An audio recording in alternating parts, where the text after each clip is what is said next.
Now we will move into the second session, panel session, which is called Why Co-Production Matters. And as we know, as we have already heard here, the urban environment is complex and the global challenges hitting it create what we call wicked problems.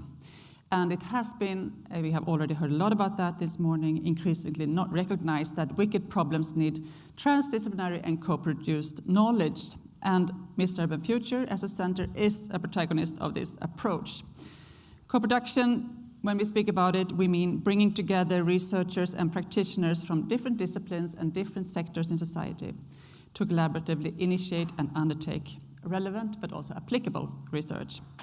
So this session will explore why co-production matters in producing research on sustainable cities. And I'm delighted to present as a chair for this session, Professor Merit Polk. Merit is professor in human ecology and currently the head of the Department of Global Studies here at the University of Gothenburg. But Merit is also one of the initial people behind this center. She was one of the first who started to imagine and make the first tracing for what an international center like this possibly could look like and how it should perform. So from the writing of the first bid, her particular important contribution to the center has been the evolvement of knowledge and methodologies around transdisciplinarity. Merit was also the editor of the book that John presented in the previous talk, the book called Co-Producing Knowledge for Sustainable Cities, which was published in 2015.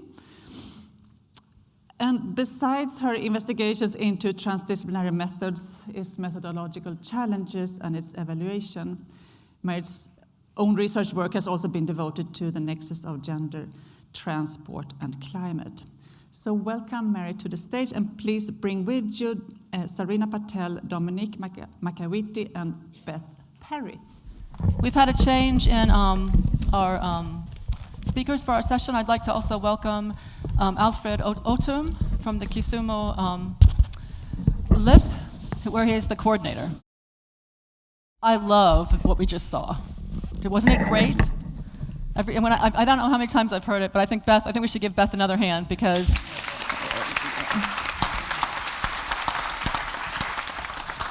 I think those are the kinds of things that make co-production really fun, when you can be really imaginative and have, and write a poem about it. I don't know if you noticed all the words she got in there. They were really quite impressive.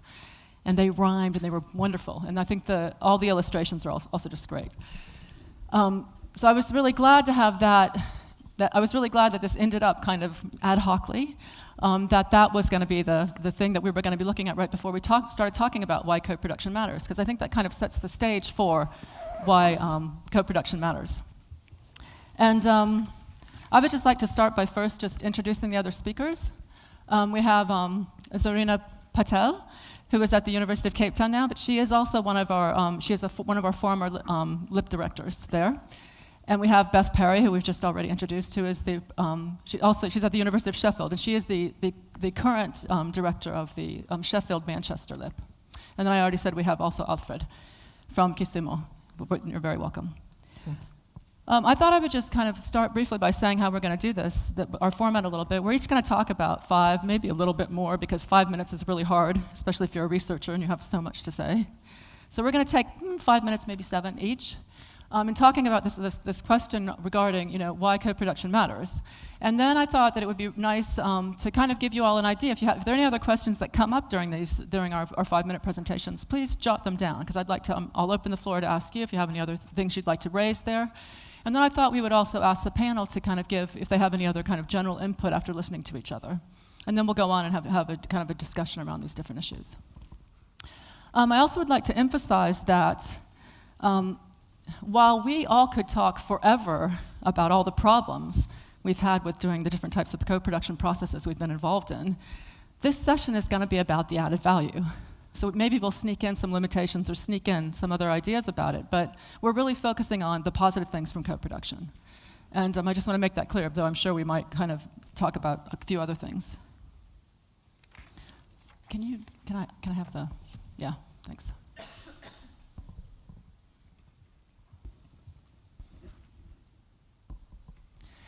Yeah, for those of you who know me, I'm kind of a total method nerd. And I can't start any type of conversation about co-production without saying something about what that means. And I thought it was interesting what John said earlier, this idea that these emergent terms and these kind of contested terms, and usually you wouldn't think that co-production was this type of term, but I actually think it might be. Because before we can start talking about what co-production, what the added value is from co-production, we need to think about what we're talking about. And when we worked together on this, the third chapter for the book, having different conversations about what co-production was, one of the things we came up with was that it means so many different things. And we've all done evaluations of co-production. We've all had different ways of kind of trying to collect some of the experiences that we've had from the center during these however many years when you want to start counting. And co-production is a very broad term. You've even seen, I think, it hasn't come up quite so much, this diversity, but you've heard people say co-creation as well. What's co-creation? What's co-production? Henriette mentioned this idea of transdisciplinarity and interdisciplinarity. We can talk about, participatory sustainability science, for example. There's very many ways of talking about this idea of bringing different urban stakeholders together. And I just want to say that it is emergent in the sense that for the people who do co-production, they are the ones who kind of define what it is, And I think that this has been something that's been just really exciting about working with the center and trying not to be prescriptive about saying this is what it is. Co-production has to, this is what we do right here.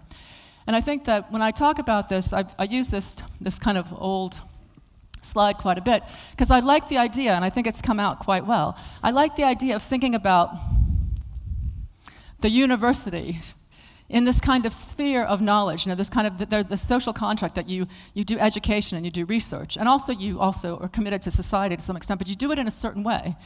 And then if we think on this other side, we also have our spheres of practice, which are many, many spheres of practice here, from our civil community groups, from all of our politicians working, from all of our people working with the civil servants. And what we're trying to do, and I think that's what's come up also thus far today, is that we want to kind of create another space, a space that's both outside of the way we do things within, for example, the city of Gothenburg, and a space that's also outside the way we do things in my department at the University of Gothenburg, to create this neutral space. And this neutral space, what I want to say just initially is that it's heterogeneous. It's emergent. One of the things we talked about when we did our kind of original workshops with co-production at the center was that it's an autonomous space. This is a space where we create things together. And that creation itself is kind of part of what we do at the center. So we don't quite know. We can't predict it. We don't quite know what's going to happen. It's not always easy to know exactly what went wrong, though we are putting a lot of energy into that now. I just wanted to start by saying that co-production is a very wide term, and it can be used to refer to many different types of processes, activities, projects, and many, many different ways of working together, as I think we're going to hear from our panel.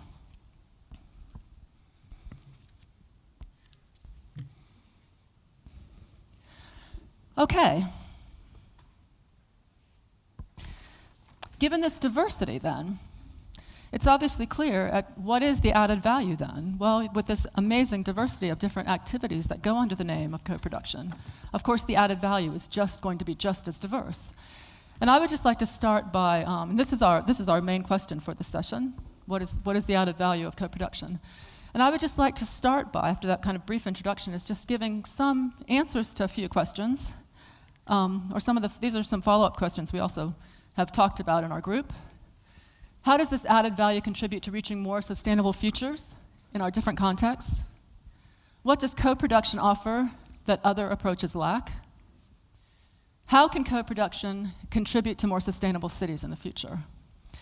And I would like to give you just 3 examples of the added value of co-production from Gothenburg. Recently, I did an evaluation study with a colleague, Stina Hansson, where we went in and interviewed a number of people that had been participating in a number of projects from phase 1. We also went in and interviewed some of the partners that Mikael mentioned, the different partner organizations, and people working with that. And I would just like to briefly give you some of the things that have come up with what the added value of co-production has been experienced in Gothenburg. One of the most important ones is that co-production, it seems, creates long-term relationships. And it's not just about having a project, it's not just about having one activity or a seminar series, but that this way of working together creates more trust and long-term relationships that carry over through the projects into other projects, or into a couple years later you can call somebody up and say, hey, how are you? And they're like, oh yeah, oh God, I wish I haven't seen you forever. That relationship is pretty well established, that you can go on and do other things. But this gives a kind of a framework for creating these types of in-depth relationships across within our organizations, as well as across these different decision-making levels. The second thing, it creates a space or a place that you can discuss, this neutral space here in the middle. It's a place where you can discuss cross-cutting questions, kind of these wicked problems that have been mentioned, that we can discuss these cross-cutting questions from different perspectives. This space, importantly, is not defined by the university or by businesses or by community organizations or by the city or by our different public organizations. It's kind of a neutral space, if we can call it neutral, because that's a kind of a hard word to use, but it's not owned by someone, it's not configured by one organization. And this space is importantly a place, one of the things that came out is that it's an incredibly important space for reflection, for this kind of deep learning that goes on, but it's an equally important space for experimentation and for kind of thinking outside of the box. These are the kinds of things that the people participating in our projects here in Gothenburg talked about. And finally, this space kind of creates new roles in relationship to how we create knowledge, and new roles in relationship to how we initiate research. And it allows our public actors to be much more proactive and engaged in not only formulating the research questions, for example, being within a group, but actually being the ones that say, this is what we want to know, and taking the lead on initiating research projects. And I think that this is really important, and I think it was Deborah who said this earlier on. I think you mentioned that about this. There's a wealth of information within our practitioners, within the people who are on the ground doing the job, facing all of these challenges that we've heard so much about already today. That wealth of information, it's not always something that we can grasp or that we can really take advantage of or really learn from.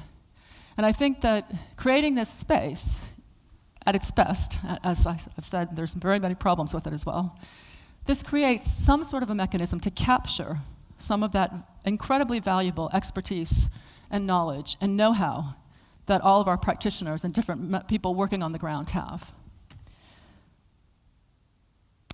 And where the experience from practice then becomes a basis upon which you initiate and start research projects. Okay, those are my comments to start, and now do you want to? Here you go. You can do whatever you want. You're free to follow your slides or free to give whatever you'd like, Alfred. Okay. I want just to pick from where she's left and talk about highlight some of the benefits of co-production. But I will talk from my context, that is from Kisumu. It's better to give examples from where you understand best so that we can learn from each other. That still, I believe, is co-production. I would tell you that one of the things that was highlighted here was about time. But co-production only consumes time at the initial stage, conceptualization, when you still have to marry ideas from diverse disciplines, people who view things from different angles. But once you've come to a concurrence or you've come to an agreement, implementation becomes more smooth. The process is not tiresome. So I believe it's better to spend much time at the initial stage of conceptualization than wait, try it out, it fails, and you come back to reinvent the wheel again. So to me, with time, it's only at the conceptualization, but once that has been done, you have got ample time of implementation. I also want to talk about co-production enhancing cohesion. You realize that at times, if I still again give example from Kisumu, for instance, you might find you want to do a project at a particular site. I'll give example with one of our sites where we operate at Dunga. This is a beach site. These were people who are basically fishermen. Now, if you go to such a setting, they have got their interests. There are other groups like the government or the local authority, now we have the devolved government, also has got their interest on how the society or the livelihood of the society should be improved. We have got in the developing world the civil society playing a major role on how projects are carried out. They also have got a different view. But if you involve these people in this concept of co-production, so that you marry all these ideas together, you bring the element of cohesion, such that as you move forward, there is nobody who is going to kind of disown the project or try to undermine what is going through. Because if you decide with the top-down approach where the government, for instance, comes and says, this is what we want to do here, you might find the civil society saying, no, that's not what the local community needs. And then, in essence, they incite them, and you'll end up not implementing what you had conceived before. The other thing that I can also talk about on co-production is in improving research. At times, researchers develop jitter that you have an idea of something that should be done, but you don't know how much in terms of resources, time, or even the people that you want to involve, whether they'll accept and get involved. If you have taken the approach of co-production, you will find that you're even drawing in the private sector, that the issue of the resources, they can help you solve. Some of them can chip in, because as a researcher, you may not have the capability to fund your research. But if you use the co-production approach and bring the private sector, they will fund the whole process. And in essence, you proceed with what you're supposed to do. Last that I like highlight is about avoiding white elephant projects. You come to my community, you want to design, for instance, this hall, but the community needs maybe sanitary facility. Because you did not consult them, you felt this is what is needed maybe to make this place more modern, you come with that approach, you want to implement it here, yet that is not what is needed. So in essence, you are carrying out a white elephant project. You are not really benefiting the local people. So if you employ co-production, then you will kind of erase such kind of issues. Thank you. Thanks. Great. Serena.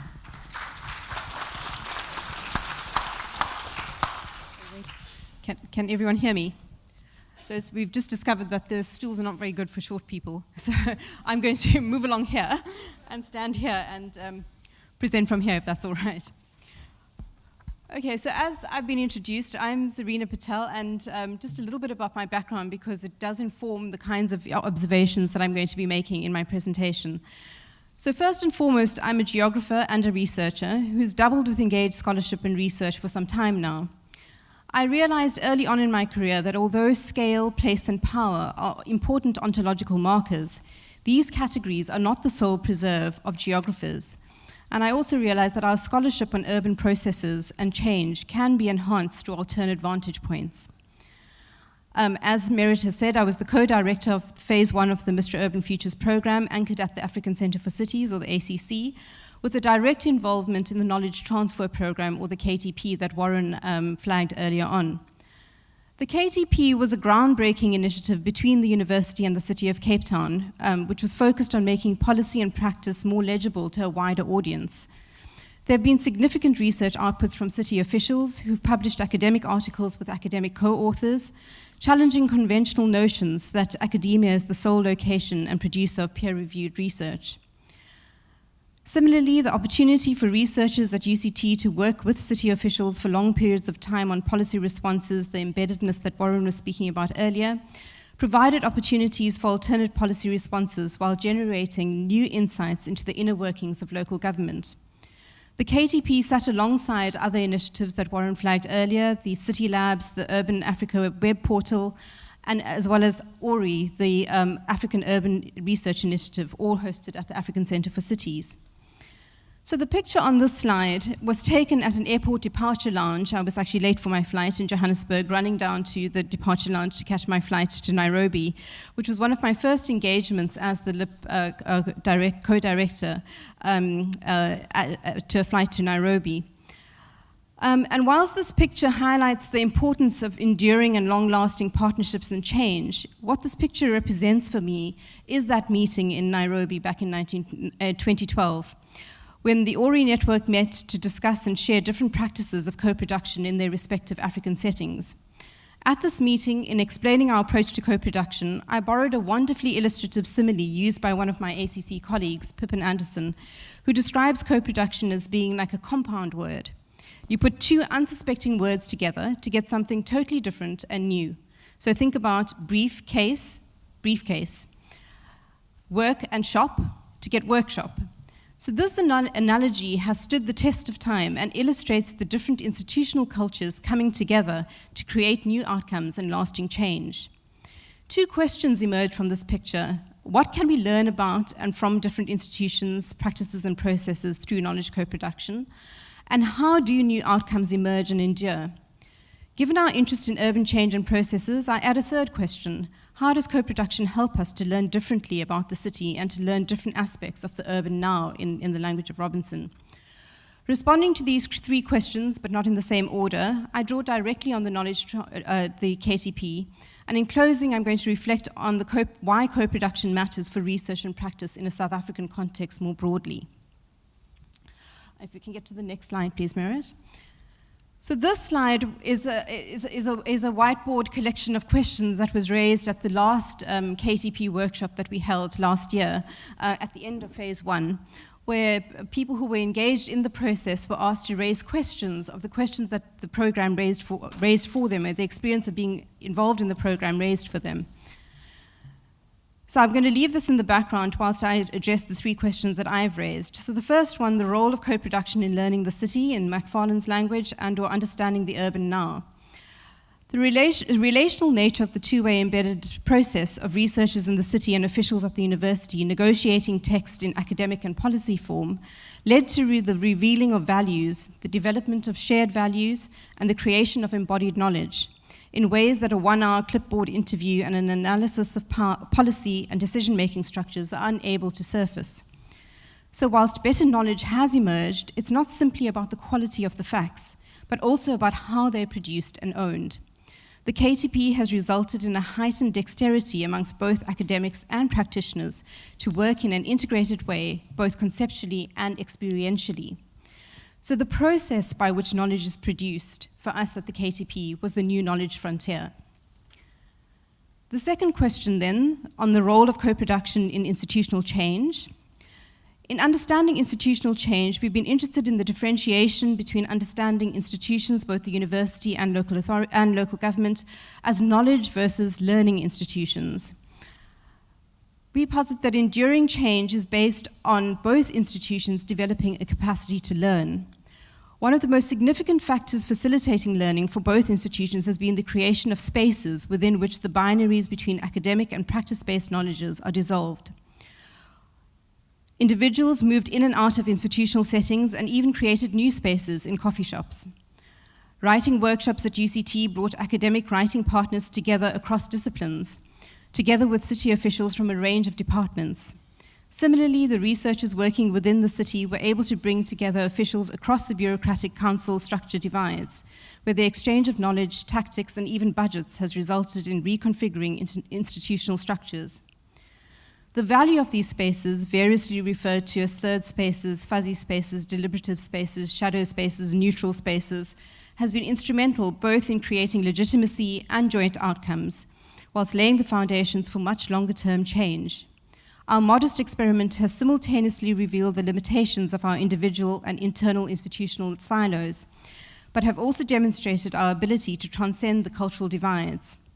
We've created the potential for more significant learning and transformation.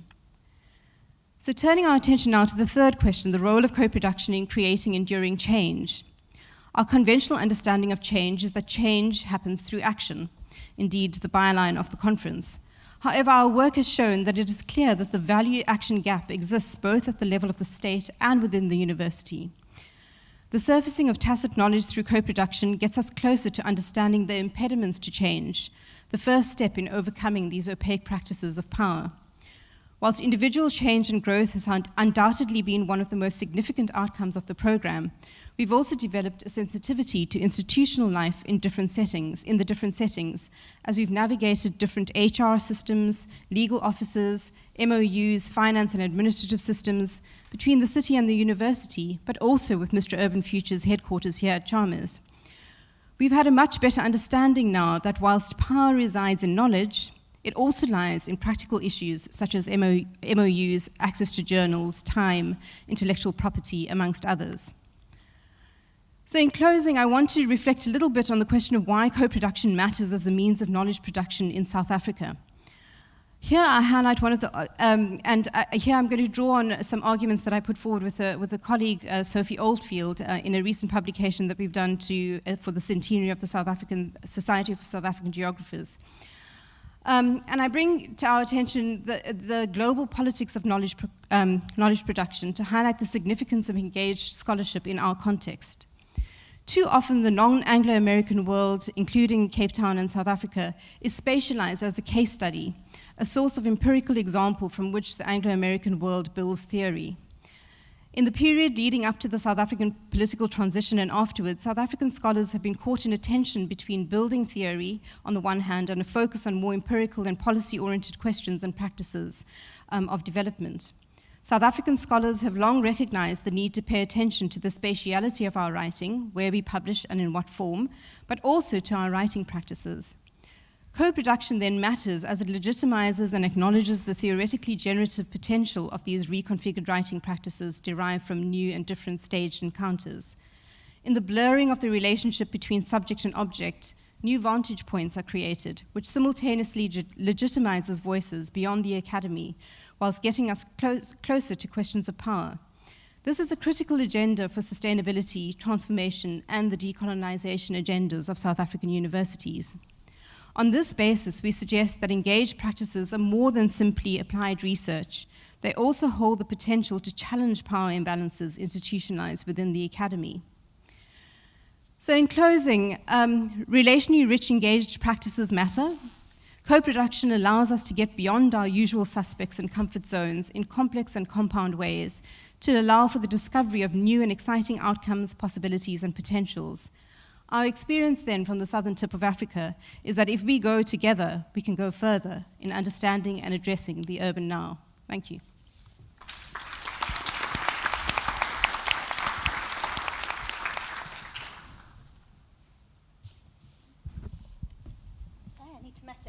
Somewhere else. Great. Beth. Hi, everybody. So I've already been introduced. I'm Beth Perry. I'm a professor at the Urban Institute at the University of Sheffield. And for the last 4 years, I've also directed the UK platform with a really strong base in Greater Manchester, many of whose partners are here today. But now looking at how we take our lessons and start sharing those across the north of England and beyond into other UK contexts. So I held my hand up. I'm a member of Mistra Urban Futures because I think co-production matters, but not because it offers a quick fix to some of the really difficult problems that we face, but because we need to change the way that we think about the relationship between knowledge and urban development. Co-production for me is not a method. I concur with Merit there, but it's an ethos, a way of working, and it's the hallmark of a mature, uncertain, reflexive, and engaged research practice. And I think many of us that are in this partnership are here because we all come with a sense, a restless discontent with the way that universities are structured, the way they incentivize our work, and what possibilities and permissions we have to try and act on our values in the world that we're in. So I've chosen this image by Salvador Dali. It's called The Persistence of Memory. He produced it in 1931. There have been lots of interpretations of it. He himself said that it was a surrealist vision of camembert cheese melting in the sun. But art critics have gone a bit further and said that actually these melting watches are an unconscious symbol of the relativity of time and space. And so this is why I've chosen it, my Zen bit. I'll go and try and fix some motorcycles later, because the added value of co-production really is in time, memory, and space. So time.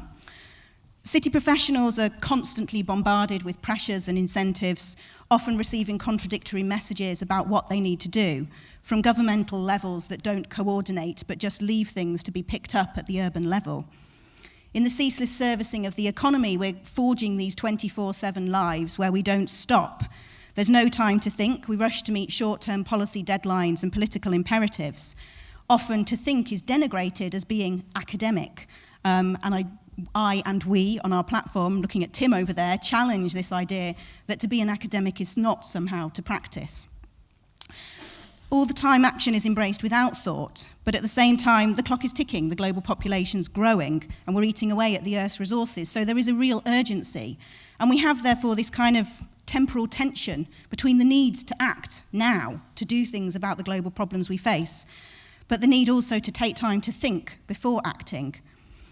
Memory. Cities are constantly changing. Structures come and go, policy initiatives wax and wane, staff move from one post to another as local authorities and other organisations are restructured. There's very little consistency. There's a constant search for innovation in the search to be the next world-class city. We spend a lot of time spreading best practices, but not enough creating collective memories so that we can learn about what's needed, so that we can bring different communities together and forge different kinds of pathways for the future. Space. The city's been carved up into different functional units, policies carried out in silos without a huge amount of interconnective thinking. It's interesting to see the sort of resurgence of the critical resilience agenda, or the idea that resilience might be a new way of having the sustainability, holistic, integrated discourse around these ideas of integration, inclusiveness, reflection, and other things. Cities are zoned physically into creative, green, gay, productive, ethnic quarters as marketing or branding exercises. We've got media cities that people from local communities can't cross over the borders to get to. Communities often protect their own interests around particular projects, but are disconnected from policies that directly affect them. And universities have often reinforced this kind of disciplinary way of working through the way in which research is organised. So these are the three things that have come out of our experiences of co-production to date. It's not just me saying this. Today we put up online a video with diary reflections from our stakeholders in Greater Manchester. I'll tweet it later, or I'm sure we'll put it on the Mistra Urban Futures web. But the value in co-production that comes through these video diaries is around the time and space for critical reflection, challenge and critique in forging collective learning and making collective memories. So people have been pleased with some of the tangible and specific outcomes that we've had in our projects, but it's really those intangible things around critique, challenge, capacity building, and making coalitions that's important. We worked with the Greater Manchester Low Carbon Hub, and there it was this idea of the relationship between individual academics and policymakers as being one of check and challenge, of creating a kind of consciousness and conscience about what's happening in the urban space. We worked with the Greater Manchester Centre for Voluntary Hubs, and one of the most valuable things there was working alongside each other to sort of get a better understanding of how our institutions worked, so that next time around we could co-produce from scratch a really exciting new project. And the community hubs themselves found most valuable the action learning sets that we put on for them to share and learn and discuss. So we have this idea that co-production is about breaking down boundaries, not working with city leaders on the one hand and academics and policymakers over there and activists over here, but creating spaces for these things to come together. I think we are at a huge moment of change, and to quote Gramsci, the old is dying but the new has not yet been born. We're in this interregnum of possibilities where there's an awful lot to despair, but there's also things to hope for. And I think it's important also to say what co-production is not. I don't think co-production should be about cheap consultancy nor blindly meeting the needs of policymakers. I don't think it's about moving with the timeframes and policy imperatives in order to fit with political manoeuvres, not about innovating for the sake of creating something new so that you can move up the urban knowledge hierarchies, and it's not about reinforcing the status quo or sidelining some of the really uncomfortable truths and difficult issues.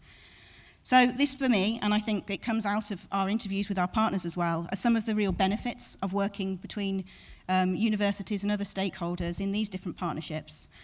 And I think that we have to imagine in order to be able to do this. And so I'll leave with a quote from Dali, which is that intelligence without ambition is a bird without wings. Mistra Urban Futures is certainly ambitious, and I hope we can be intelligent about what we do next as well.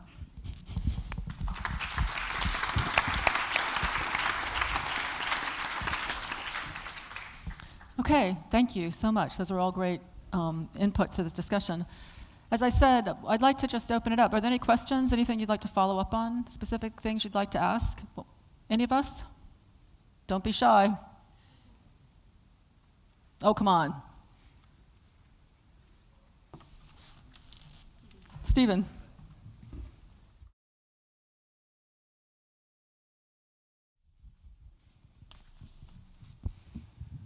Thank you so much, Merit, and our three panelists. Indeed, it is quite difficult to define very clearly what co-production is all about. But with humility, it reminds me of a small family unit, a family of two, newly married, then they get a child. Then the house becomes bigger and bigger, probably even 10 children. In an African context, that is a reality. And if there is no commonality or a common denominator that brings people all together under this one roof, it would be hell in that particular household. And in a city, I would want to imagine that it is like a household unit that requires some serious leadership, not to whip everybody so that they are talking the same language, but to appreciate the diversity, the uniqueness, the contribution of every individual in that setting, to the extent that even the youngest in the family, his voice or her voice is heard. To the extent that even the most disobedient, coward, or very courageous is also heard. And I think this is where co-production meets the needs of all citizenry in an urban setting. And I want to believe that the Mistra Urban Futures was, I would say, something that the world would live to remember for a long time, because we have never been so open to talk and even be seated in a room like we are seated here, next to the governor here. At some point, the professors were seen with a lot of suspicion. But through co-production, it has been possible for me to sit with the governor next to me here. Through co-production, it has been possible to sit with Beth next to me, despite the very difficult colonial days that whenever we remembered those days, it would be like I needed to be a little bit far from Beth, but now we are very close. And it is possible through co-production that even in the South African context, even those who are seen to be colored are appreciated. It is possible from co-production that we can talk some common language. I wanted just to add that to the discussion. Okay. Thank you. Thanks a lot, Stephen.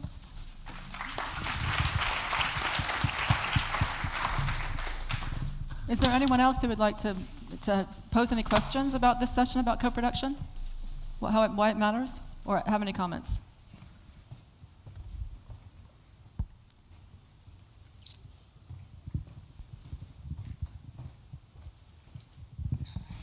Thank you very much. I'm Jennifer from Kisumu platform, and I happen to be working with co-production. Our main question has been, we keep talking about talking the same language, understanding the same way to work, but I think in reality, we really need to express what is this co-production at the level of the very lowest. I also tend to think, because it's creating a lot of discourse in terms of if I'm working with the community and also from the university level, what are we seeing as the same language that we talk? Why do I say this? I say this because, of course, we can start by saying we have a problem to solve and look back into the problem, all of us together. But are we explaining to each other what we expect from each other? Because that creates a problem, especially when we have to come to an analysis. When we analyze the problem and we don't start from the same understanding, then it creates a whole level of discourse. My experience, and this is my sincere experience, from working with a very local community, we are at a level of trying to solve a problem. Of course, we started from a level of trying to get the problem from them as co-production, meaning researchers into the community, back out of the community, discussing the same level, back into the community trying to understand what all of us are doing. We need to articulate what is this co-production at all our levels. Once we do this, we will be able to talk the same language. Thank you. Thanks. Great. Okay, I guess I'll move back over into the into our speakers here. Is there any other kind of things you'd like to add after listening to all of us? Anyone? Alfred, would you like to? Well, I would pick it from one saying by the great Martin Luther King Jr., that you cannot be what you want to be unless I am what I want to be, and I cannot be what I want to be unless you are what you want to be. What I simply want to expound on this is that while talking about co-production, let us not try to be opinionated that I have got the best idea. Embrace what each and every one of us is bringing on board, and based on probability, what will work best for us should carry the day, not who is known in the society. Thanks. Great. Yeah, I'll just let the speakers comment a little bit. Yeah, go ahead. Thank you for those comments. I think to the question about the same language issue, I think that our experience in Cape Town is very much that we are different institutions, and that actually part of the challenge is to keep people speaking their own language and not the same language, but understanding the multiple voices. So I think that the aim for us hasn't been about the same language, but about recognizing the value in the different languages and how to bring those together to come up with different ideas about going forward. So it's not about changing the language, but keeping that institutional integrity intact with regards to the two different institutions that have been involved. Okay, Beth? Okay, so I'll just pick up this idea that we need to define co-production. I think we've all steered away from it, and I think that's because it's an idea, like sustainability. And John spoke to this really clearly this morning. It's complex, it's contested, and it's ambiguous. We will each come up with our own definitions and be able to write compelling academic articles about it. But that's not the point. It creates a shared space to have lots of different conversations that people can join in. And like sustainability, for me, it's therefore valuable. I like this idea about modesty, though, as well. And I think we do need to understand that we're not all going to suddenly start becoming the same thing. That's a really key theme that came through from all of our work, that those boundaries are there in order to be able to manage sometimes, in order to be able to work, in order to be able to meet the very different demands on all of our different institutions. So we might forge understanding of language, but the biggest thing that comes out really is that sort of institutional empathy, that we know why organisations or why individuals are responding in the way they can, and we can be patient and trust that we can go back and work within those constraints, as well as challenge them. Okay, great. There was a question here. Yeah. Okay. Yeah, one of the issues about co-production is, of course, everybody who's party to it must also admit their ignorance. In other words, the limits of their knowledge. And yet all of us, and this includes both policymakers and academics, are positioned and indeed gain their careers on the back of actually being experts. And fundamentally, there is a tension between expertise and democracy. And this seems to me to imply certain boundaries and limitations. So the importance of understanding here is knowing how far one can go.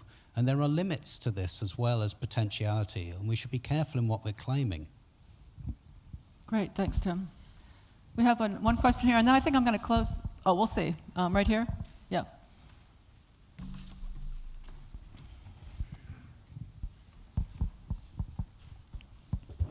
Thank you. My name is Sam Okelo from Kisumu. Actually, I'm the former mayor. What this brings to the fore is it creates a platform through which you demystify so many things. Where the academia, the civil society, private sector, the public sector has a great platform. Nowhere else. I mean, this goes down to domesticating the various issues. There's north-south divide, there are various issues, emerging issues in countries like Kenya, Kisumu. You did see what Professor George Makonyango had there. You saw the divide, the emerging issues, things that you take for granted in the developed world, but are so basic. You saw the garbage issues, you saw other issues. But when universities that are more or less looked as utopia up there are able to come with and sit together with leadership, the public gets confidence in these organizations. People who are simple out there are more receptive because you involve the civil society. It creates a wonderful mix, triple helix. It's wonderful. Things we take for granted, but it gives great value to leadership because it then influences policy that the governor now understands this happens. The community out there that would have been resistant to this realizes that universities are sitting together with us and we can bring all our issues together and discuss. It actually creates a wonderful platform through which you can interact. And then action. Actually, the buy-in is so great that when it comes to actualization, it's a lot easier to converse. And then you demystify some of these great terms that you like using so that these people then get to understand because they are the takers. You have to get the uptake. You have to get the buy-in from these people. It's even greater for leadership. Through this interaction, we did find that even planning the city became a lot easier. Policy application became a lot easier. And then we had open forums through which everyone else could come in and contribute on specific days, and it was wonderful. So I appreciate this because I've seen the reality of this, and it really narrows the divide and creates great confidence in working together. Thank you. Thanks. Great. I was thinking when listening to all of these comments and listening to what the different speakers said, I got kind of intrigued about this idea of, I think it was the third question that you asked, Serena, about the role of co-production in creating enduring change.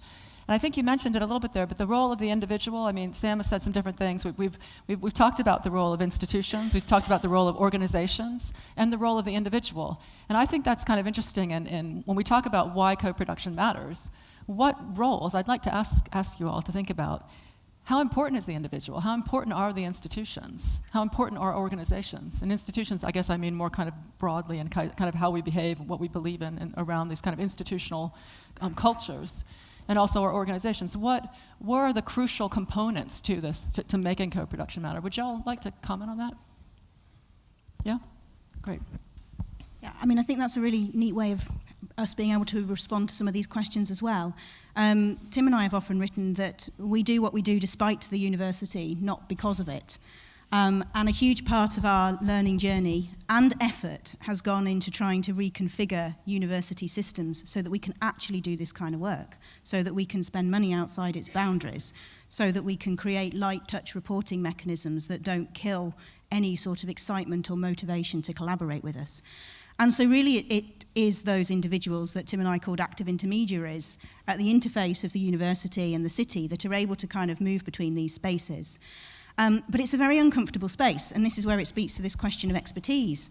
One of the very early things that we did in Greater Manchester in setting up our platform was work with some community researchers in an area of Salford called Langworthy. And we were trying to find out what sustainability meant to them. And they found this really difficult because they thought we should know what sustainability was. And we had some very difficult conversations. They were difficult for them, but they were also difficult for me because I was unsure in those early days about what my entitlement was to know and what was happening to my own sense of expertise. But those people who went through that journey of critical reflection and discomfort with them, some of them have now gone on to great things, and they're leading up their own programs. And it was part of, I'm not taking credit for the whole thing, we were a small part of a journey of creating spaces for people to think differently and imagine what they might actually do. I think the flip side of that is that one of the things that's come through a lot of our evaluation is that often academics are valued by community organisations precisely because they're academics. We don't necessarily come up with things that organisations don't already know and haven't been doing for years. But what we can do potentially is speak in a different voice, in a different forum, and offer some legitimation to that kind of knowledge that's already been existed and everyone knows about. That's also uncomfortable because why should we and why should that be necessary? But sometimes it works. Yeah.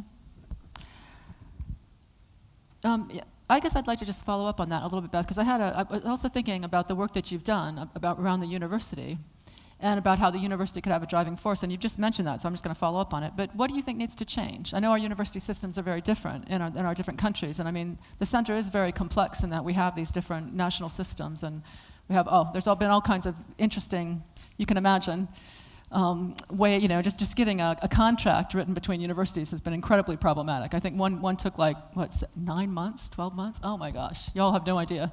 Anyway, just these kind of bureaucratic things. But Beth, could you develop that a little bit more? What role could the universities have, and how would we have to change the universities to make them, to be able to take advantage of this added value? Well, I mean, there's an awful lot of ways of looking at this. I think, on the one hand, things are beginning to change at a national policy level, and I think Mistra Urban Futures is part of that kind of wave. Co-production isn't new, we know this. There's long histories of people engaged in action research and from a pragmatic tradition, looking at participatory methods. What I think is new is that there is a beginning, the landscape, the funding landscape is beginning to change such that those kinds of things are possible. I mean, I have been valued in my own career despite doing all this work, which at one point could have been really detrimental. And I think that's quite important because some of the incentives are changing at a national level. But within institutions, they, depending on the institution, can still be very bureaucratic. And it's like you were saying, sometimes it's right down to those things about the contract.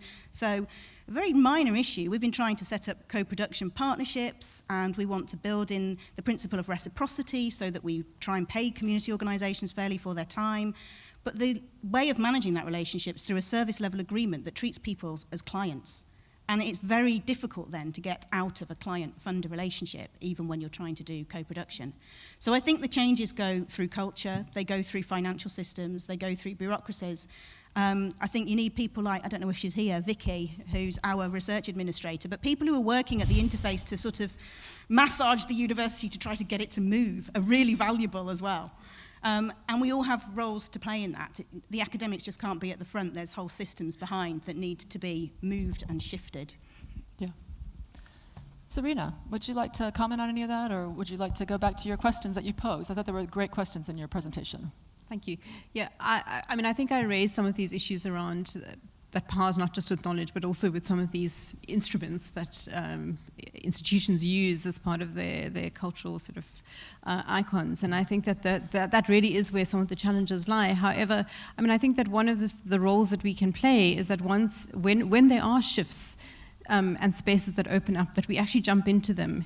So for instance, at the University of Cape Town, social responsiveness has become part of our kind of scorecard of what we need to perform on as academics. Of course, there's no infrastructure that's put in place to allow you the space to be able to do that, or extra funding or anything like that. But I think that once it's on the agenda, it's then incumbent upon us to make sure that we demonstrate and fill that space so that we can take the next step. And it's all incremental. These shifts are going to be incremental. Talking about what we do, and that's why one of the things that is underlies the work at ACC is about making our work, our co-production work visible.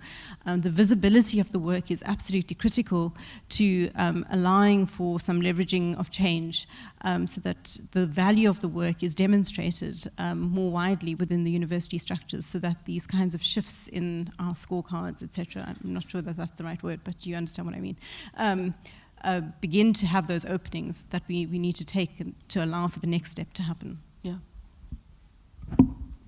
Yeah? Anything? Yeah? Alfred, would you like to comment on any of these comments? Or? Well, I will give an example of changing things that happen in institutions. A change cannot be forced, but it can be gradual. If I go back to my initial example, if you want to influence, for instance, how the government or the academic institutions views projects or research at the grassroots level, when you go to a site and you manage to mobilize maybe the private sector and the civil society and the local community on the ground, and they embrace the research that you want to do, I think it will be very difficult for the institution that you're working with, for example, the university, to resist if they see eventually already the community is embracing what you're doing and they are for it. So if you can create a counter center of power, that will make them now be drawn to that and they work with them. Yeah, great. Beth? I was just going to say, there's always a point in these discussions where I'm honest about the challenges of the university, and then I start to feel slightly defensive, because it's your question, Serena. When you have the knowledge, so what? And it's not just universities that need to change to make any of this work. It's how that knowledge actually circulates around urban areas, who's listening, and how it gets embedded in really traditional, bureaucratic, city-regional organisations and organisations at all levels. So the onus of this agenda is not only on the university, it's also on those other institutions to change. So there's always a point at which I go, no, but hang on, there's something distinctive about the university.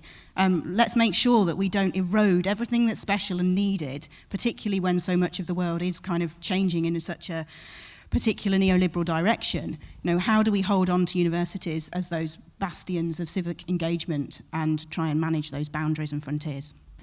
Well, yeah, and also the university, I mean, I've always been interested in action research or different types of transdisciplinary research, obviously, but I mean, universities most importantly, I mean, we have other things we do, right? You know, universities, we teach and we educate people to do research, and that's equally important. I think we've talked about this quite a bit, though when I talk about a lot about transdisciplinary research, which is, we could say, it means the same thing more or less as co-production, that, you know, oftentimes it's kind of like it's like, is that better? Is it, I see it as a complement. I think co-production is a complement to other types of research. We need very many types of research. We need basic research that has nothing to do with anything we're talking about today, because who knows, maybe some point in the future it might, or it might just develop, you know, there's this whole idea of kind of basic applied and you know, research that we need the plurality. I'm a big fan of diversity, obviously.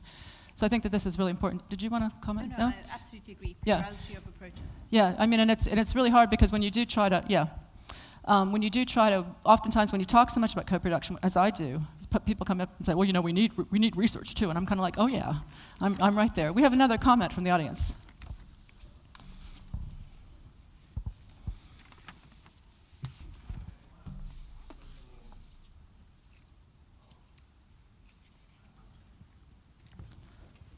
Isn't it on? Okay, yeah, now it is. I got it now. There you go. Push a little bit more on this role of the university thing. This panel is all academics, the next one's all practitioners. So I think the same question actually does apply in both environments. But sticking to the academic for the moment, given who's on the floor, I want to ask about the reward system. Because it's one thing to talk about agency of, you know, individuals doing cool things and finding spaces and so on. But if we think about two groups, junior faculty who have to go through promotion and tenure processes, and grad students who have to get judged by their usually disciplinary departmental committee in order to get their degree, there's a problem, isn't there? I mean, co-production, if we take it seriously, is quite subversive of the traditional ways of doing everything, as several of you have pointed out already. And in fact, The danger is co-production that isn't subversive. Co-production that's just the labeling of things as co-production when they aren't co-production at all. All the old power relationships are maintained. The academy gets the white coat and gets to pronounce, and so on and so forth. So if we do take it seriously, it's subversive. I'm interested in the institutional response in different universities to addressing questions of the reward system and the way that we promote and the way that we graduate students. How does this play out? Is it possible? Do you need special little niches, institutional spaces that are insulated from the larger culture so that you can promote students within that? How does this play out against very traditional and very disciplinary-based criteria of evaluation? And do you have to hide?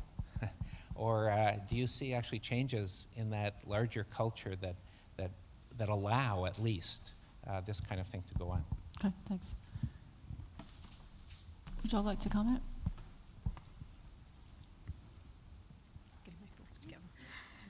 Anyone? Thank you for that question. It really does get to the warts and all, because this certainly is extremely challenging. And I think particularly having worked with 4 embedded researchers doing PhDs working within the city, it's not a conventional way of doing a PhD, and it's not a conventional time frame within which to do a PhD, because it can't be expected to be done within 3 years when you are juggling that many balls and transcending so many different languages and superseding rules of games, etc. It's difficult. It's really difficult. However, I think that it really, again, it goes back to the question of agency and individuals, because the added value for those individuals of having been embedded in the city are absolutely tremendous. And the values that they've got are beyond the PhDs. It's about new networks, new collaborations, new insights. And I think it depends, it goes back to Deborah's Zen and the motorcycle. It's like, where do you sit on the value system within the academy? And there is space for people who are on different, you might not be on a professor track or whatever it might be, but it depends on what you're there for. Are you there for the numbers of publications, or are you there for a value shift and for an issue of learning? So I think, again, my question about knowledge and learning institutions, is it simply about more numbers, age indices, or is it about adding value? And I think that there are individuals who sit on the value side of that spectrum, like myself. However, having said that, I think that in the last 4 years, I have published 5 papers with city officials. So that's just the co-produced articles. There are also other articles that I published. So it hasn't held me back from the numbers. But my way of researching, of learning and negotiating text with city officials has given me insights into city functioning that I would never get if I was just to look at a policy document. So I have been really enriched through the process of working in a co-production methodology. However, even as an individual, I work the system with a plurality of approaches. I do some of my work in co-production and some of my work not in co-production. So I think it's a game, and you've got to work out a strategy to fit within the institution, but also be outside of it. Okay, sorry, there's a 1 minute. Yes. Beth or Alfred, would you like to, any more comments? We're winding down. Beth, would you like to? I mean, that was a really good response. I think it's, I made a decision a while ago that I would sacrifice some of my academic output in order to keep doing this stuff, because that was the kind of university I wanted to be able to work in. But ironically, I've actually done quite well because I've just been promoted out of doing co-production. I think that's unusual, though. I think it's really rare, and that the real issue, I can't speak so much for students, but there's early career researchers, and the differential burdens and expectations are really enormous. We need to work much harder on how we do this. Because at the end of the day, if you haven't written, then your mobility suffers and they won't be able to move forward. So it's a constant tension and negotiation over which imperatives you respond to at which moments in time, and how you kind of compromise until we're able to have that bigger debate. And just to say also, funders need to change too. How they evaluate centres, centres like Mistra Urban Futures, it does take time. Yes, we produce publications, but we're producing other things too, and that needs to be recognised in how organisations are evaluated. Yeah, thanks. Now our time is up. We've kind of ended on kind of talking about more about universities, but remember we started by talking more about, not talking about universities, even though it seems like we kind of ended up there. But I just want to thank the speakers. Thanks a lot.